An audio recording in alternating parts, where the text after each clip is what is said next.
चलिए दोस्तों, शुरू करते हैं शादी नहीं होगी का दूसरा भाग। बारात देखने के लिए भयंकर सर्दी और हिमपात के होते हुए पूरा विकास नगर उमड़ा हुआ था। हर कोई खुशी व हर्षोल्लास के सागर में तैर रहा था, जबकि कोई डूब गया था दुख और गम के समुद्र में। मेरे प्रियतम, अपनी इस दासी के साथ धोखा करके तुम्हें क्या मिला? क्या मिला तुम्हें? मत रो बहन, शायद तेरे भाग में यही लिखा था। नहीं, नहीं, मैं इस भाग्य के लेखों को नहीं मानती। मैं इस लेखों को पलट दूंगी। तमतमाने लगा था सलोनी का चेहरा। घोड़ी पर दूल्हे को दूल्हा बने बैठे उस भोकाल को देखकर, जिसका सारा ध्यान अपने मित्रों में लगा था। अभी तक नहीं लौटे, जाने कहाँ होंगे। उफ, विवश हूं मैं। राज्य के मान सम्मान का प्रश्न ना होता तो मैं उन्हें उन्हें देखने अवश्य जाता। कहीं किसी संकट में तो नहीं फंस गए। भोकाल का सोचना सही था। संकट में संकट में ही फंस गए थे उसके मित्र। उफ, जितनी तेजी से हमें न समाप्त करते जा रहे हैं, ये उतनी ही तेजी से बढ़ रहे हैं। भड़ाक सड़ाक, एक बार में एक साथ आखिर कितनों को मार सकते हैं? और मैं एक साथ भला कितनों को संबोधित आ भड़ाक। पहले हिम पशु की चपेट में आया शूतान, और फिर अतिक्रूर, और फिर शक्तिशाली।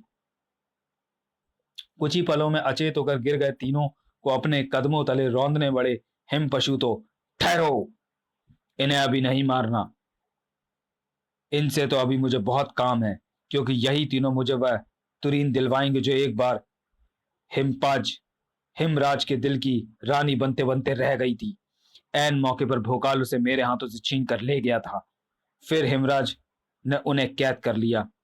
मेरी शक्ति की इस कैद में नहीं छु- मेरी शक्ति की इस कैद से नहीं छूट सका कोई। तुम भी नहीं छूट पाओगे। हा हा हा हा हा।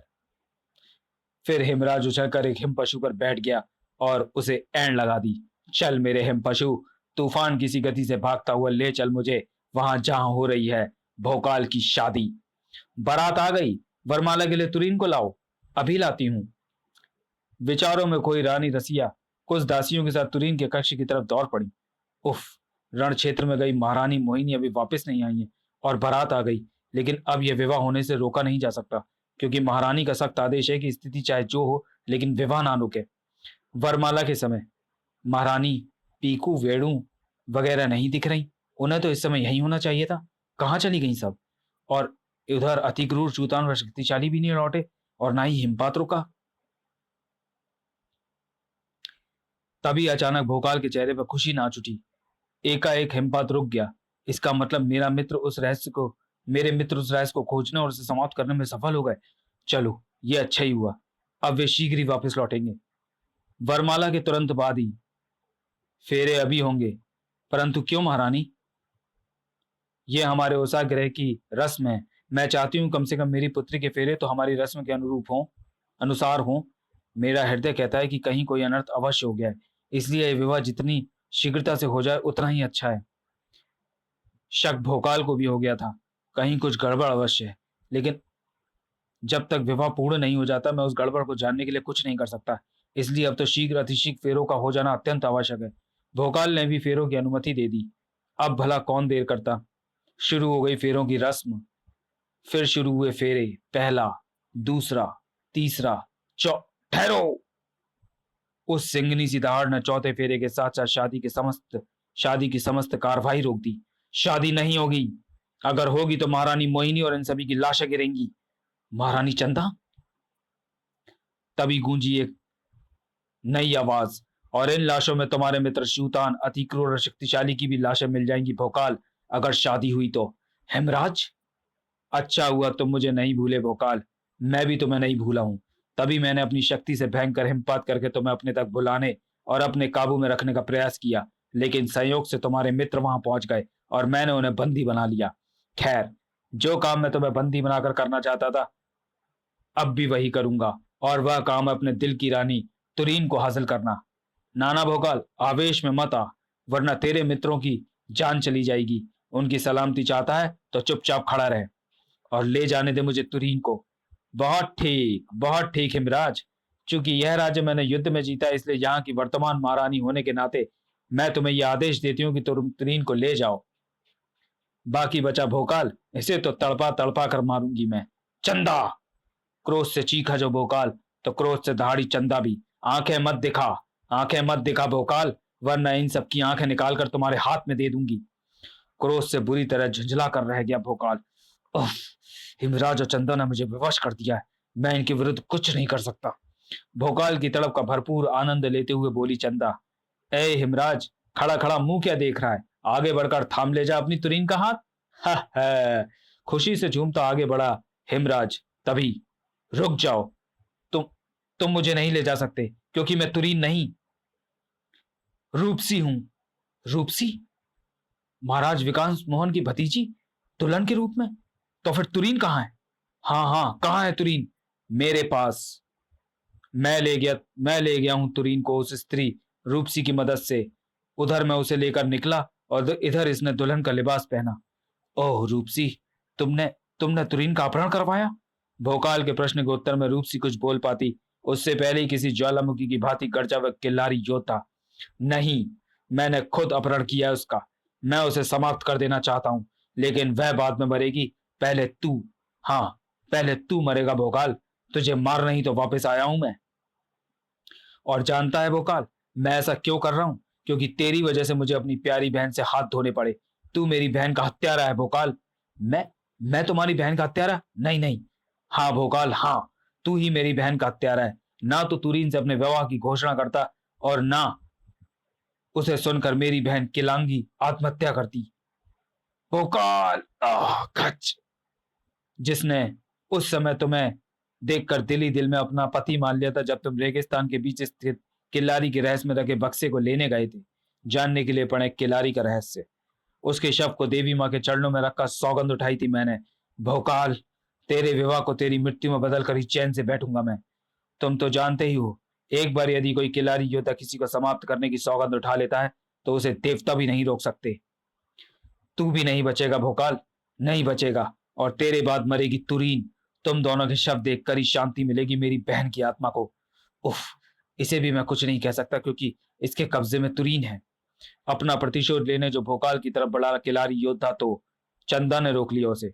ठहरो योद्धा, भोकाल को मृत्यु देने का अरमान हमारे दिल में भी बलबला रहा है, इसलिए हम तुम्हें भोकाल को इतनी आसानी से नहीं मारने देंगे।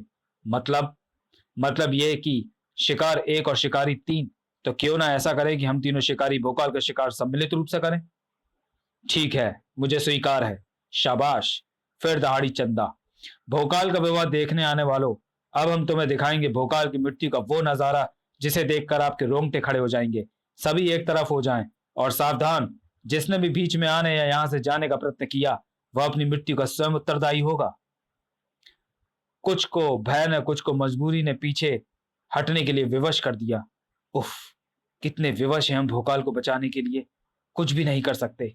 हे होशाक देवता, भोकाल की रक्षा करना। अब यहां होगा एक रोमांचक युद्ध, जिसे देखने में बड़ा मजा आएगा। कुछ ही क्षणों बाद थड़ाक! हा हा हा! भोकाल, सुना है तूने आज तक किसी स्त्री पर हाथ नहीं उठाया। वैसे तुम जैसा महावीर महाबली किसी स्त्री पर हाथ उठाने से अच्छा मर जाना पसंद करेगा, लेकिन आज तुझे मुझ पर हाथ उठाना होगा, क्योंकि मैं तुझे यह अपमान से भरा काम करने के लिए विवश कर दूंगी। हाँ भोकाल, देखते हैं तू कब तक उस सुंदरी पर हाथ नहीं उठाता। उठाएगा कैसे नहीं, किल्लारी योद्धा चाहेगा तो भाग, इसके देवता भी स्त्री पर हाथ उठाएंगे। भाग! हा हा हा हा हा! मारो, मार भोकाल, मार मुझे, वरना मैं तुझे मार डालूंगी। हा हा हा हा! आह, ये मुझे अपमानित कर करके मारना चाहती है, लेकिन मैं ऐसे कदापि नहीं करूंगा। अपनी मृत्यु स्वीकार है मुझे, मगर अपने सिद्धांतों से गिरना नहीं। आह! धीरे धीरे जोर पकड़ता जा रहा था वह दरिंदगी भरा खेल। उफ! हे ईश्वर, भोकाल को बचा ले। हा हा हा हा हा! जिसे देखकर बहुत से शोक में डूबे थे और बहुत से आनंद उठा रहे थे। वाह, क्या रोमांचक खेल है! वाह, मजा आ गया। शाबाश! मार, और जोर से मार, और जोर से टक्कर मार। भाग! इधर हिमराज ने उस खेल में शामिल कर लिया अपने हिम पशु को भी, और प्रयोग कर रहा था वह प्रहारा का भी। यह तुरीन का ही प्रहारा है जो तेरी मृत्यु के बाद मेरी, सिर्फ मेरी हो जाएगी। हा हा हा हा हा! भोकाल सा मनुष्य टूट जाएगा, मगर अपने सिद्धांत से नहीं गिरेगा। लेकिन मैं भी इसे गिराकर ही छोड़ूंगी, क्योंकि अब मैं इसे हाथ उठाने के लिए विवश करने के लिए दूसरा रास्ता प्रयोग में लाऊंगी। उठिए चाचा, इन दुष्टों के प्रहारों का जवाब दीजिए। उठिए चाचा, प्रहार कीजिए उन पर, आपको हमारी सौगंध। इधर आओ सपोलो, अब मैं देखती हूँ कि भोकाल मुझ पर हाथ कैसे नहीं उठाता। आई चाचा। कुछ पलों बाद ही, नहीं, ये दरिंदगी भरा खेल मत खेलो, बचाओ बचाओ हमें, आ। चीखता हुआ भोकाल उधर दौड़ा तो धड़ाम, आह! हा हा हा हा हा। भोकाल, दरिंदगी से भरा ये खेल अब तक अब तब तक जारी रहेगा जब तक तू मुझ पर हाथ नहीं उठा देता। उफ, अंकित और श्वेता को बचाने के लिए क्या आज मुझे अपने सिद्धांतों से गिरना होगा? हा हा हा हा हा। क्या सोच रहा है भोकाल? आगे बढ़ और करवार मुझ पर, वरना जो हवन सागर में सामग्री में आग में डाल रही हूं वह जल्दी भड़क कर इन मासूमों तक पहुंच जाएगी, और ऐसा हो जाएगा तो ये चिल्लाएंगे ठीक इस तरह, हा हा हा हा। चाचा, चाचा बचाओ, मेरे सारे शरीर में जलन हो रही है चाचा, आ। श्वेता और अंकित की उस करुण पुकार ने भोकाल के अस्तित्व को हिला ही डाला। हा हा हा हा हा। वार कर भोकाल, वार कर, हा हा हा। मेरे सिद्धांत मेरे प्राणों से भरकर हो सकते हैं, उनके लिए अपने प्राण दे सकता हूं मैं, लेकिन अपने सिद्धांतों के लिए किसी की जान लेने का मुझे कोई अधिकार नहीं।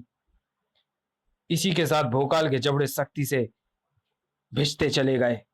मुठ मुट्ठियां तनती चली गईं। उसका हाथ चंदा पर वार करने के लिए उठा। हा हा हा हा हा। अब चंदा पर वार कर ही देता भोकाल कि तभी, आपको अपने सिद्धांतों से गिरने की कोई आवश्यकता नहीं। साय साय, जब तक आपकी यह दासी जीवित है सलोनी। आह। घायल चंदा चीखी। हिमराज, योद्धा, क्या देख रहे हो? समाप्त कर दो इस दुष्टा को। हिमराज का हिम पशु और किल्लारी योद्धा एक साथ सलोनी की तरफ दौड़े। बा, तेरे जीवन के दिन पूरे हो गए स्त्री। दोनों ही सलोनी के लिए बेहद खतरनाक साबित होते, मगर उस अनोखी तीरंदाज ने उन्हें अपने तक पहुंचने दिया होता। खच खच, पहले उसने निशाना बनाया था हिम पशु को और फिर किलारी योद्धा को, साय साय। लेकिन किलारी योद्धा ने अपना हर्ष हिम पशु जैसा नहीं होने दिया।